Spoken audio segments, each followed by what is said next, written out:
কি হবে? কি হবে? ছেলে হবে না মেয়ে হবে? মেয়ে হবে, মেয়ে। বলো মাম্মা, কি হবে? ভাই হবে না বোন হবে?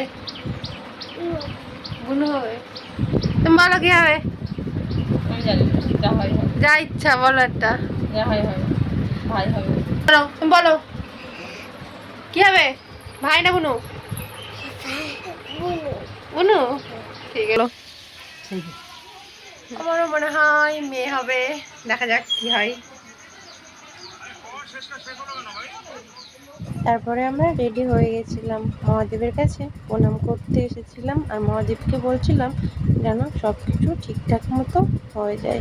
আর এখান থেকে মহাদেবের আশীর্বাদ নিয়ে আমরা এবার বেরিয়ে যাব নার্সিংহোমের উদ্দেশ্যে আর ডক্টরের চেম্বারে।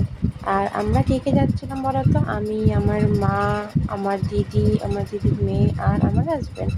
আমরা এই কজনই যাচ্ছিলাম। আর এই যে আমি দাঁড়িয়ে রয়েছি, মনে ভয়ও আছে আর আনন্দও আছে।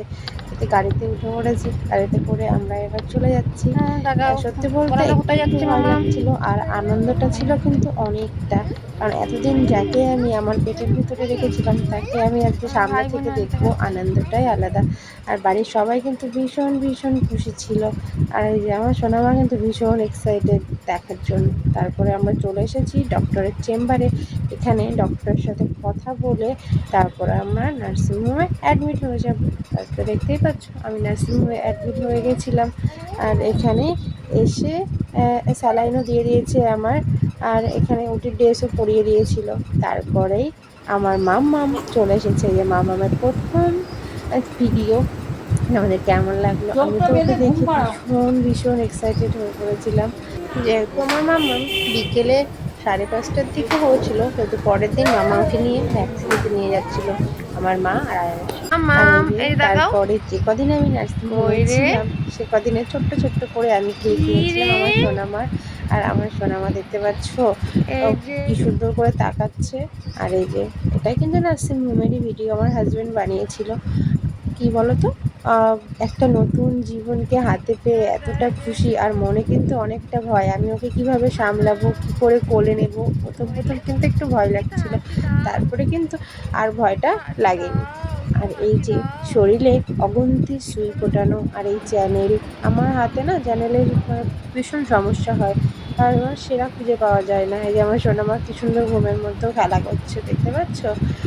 আর তোমাদের কার কার কী কী বেবি আছে একটু কমেন্ট করে জানিও। আমার ঘরে তো লক্ষ্মী এসেছে, আমরা কিন্তু সবাই ভীষণ ভীষণ হ্যাপি আছি।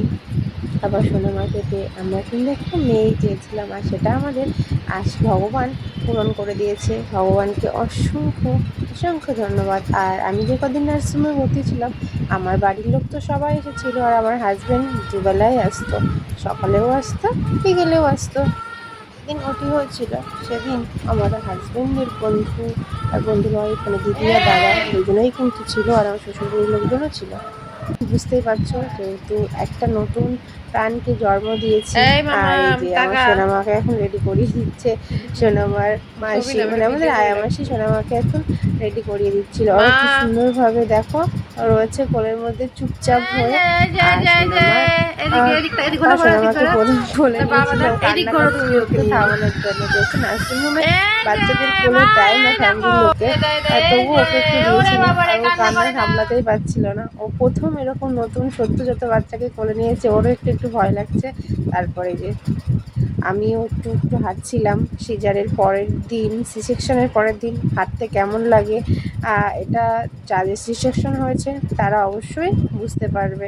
আর এই যে আমার সোনামা দেখতে এসেছিলো, কিন্তু সোনামা বনুর গায়ে হাত দিচ্ছে আর বনু তো ঘুমেই ব্যস্ত। নার্সিংহোমে যে কদিন ছিল যখনই আমাদের বাড়ির লোক আসতো তখনই মাম্মাম শুধু ঘুমো ঘুমো দিত, আর রাত্রেবেলা হলেই ও জাগতো।